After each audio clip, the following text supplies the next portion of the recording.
Hello and welcome back. I'm reading my essay to you. Thank you for coming for these ones because I know that they're maybe not as fun as my other ones. This is a way you can, instead of reading it, you can hear it and you can maybe hear the tone when I'm sarcastic that you maybe can't read. Anyways, this is an essay called Fear is a Four-Letter Word and a Four-Walled Room. Fear is a four-letter word and a four-walled room.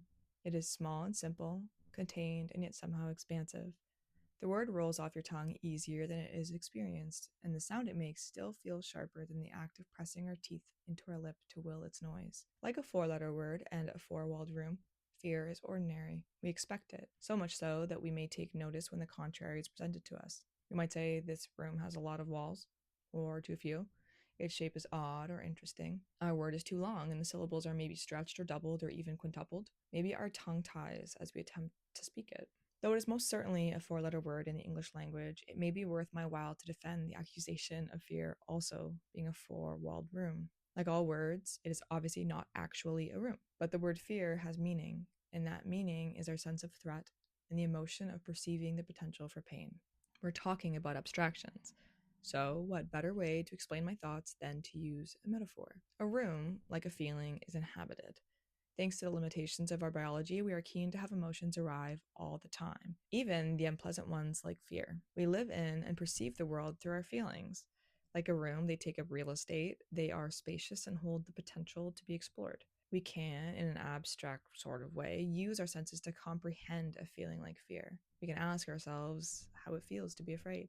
The benefit of exploring a feeling is much like any pursuit of knowledge, and that is increasing perceptibility, reducing the strength of reactivity of emotion, stronger literacy, in this case, emotional literacy, and self understanding. It also makes us more forgiving for having feelings at all. I've been reflecting on fear because it is not a question for me that it has long been one of my greatest inhibitors, probably the biggest. And I'm not alone in this.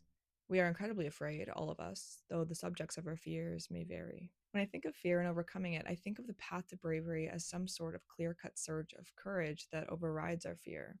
But as I've been sitting here, reflecting on my life and the moments when this sort of sudden onset of bravery would have been awfully useful, I think that these occurrences or miraculous appearances have been less often as another kind of overcoming fear. This is being tired of fear. There is a reason that I think being fearful grows tiresome, especially as you grow older and develop life experience. Like an ordinary four-walled room, fear has its structure, but it also has a variety of materials with which it contains. Assuming the room itself introduces no sudden changes, no new furniture or renovations, after some time you could probably get a good sense of what's in that room. If you spend a lot of time in this space, perhaps you get there sooner than others, growing bored of the same books or chip paint. This is to say that I've spent many years sitting in fear, knocking on its doors, which may or may not open, to expand the space a little more. I've walked inside, pacing from every angle. I checked behind the curtains, redecorated and organized. But without changes, the room runs out of novelty, and I grow impatient and bored rather quickly. So the cabin fever ensues, and you begin to not only grow tired of the room, but of the fantasy of leaving it. It is more exhausting to dream of the same thing every day than to pursue the dream itself. It becomes easier to walk out of the room than to stay in it.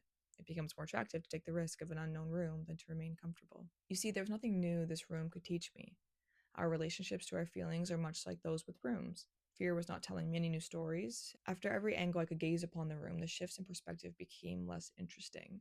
Like a storyteller, I started to hear the parts of its narration that it preferred, the kind where the more the story is said, the more it tends to be embellished.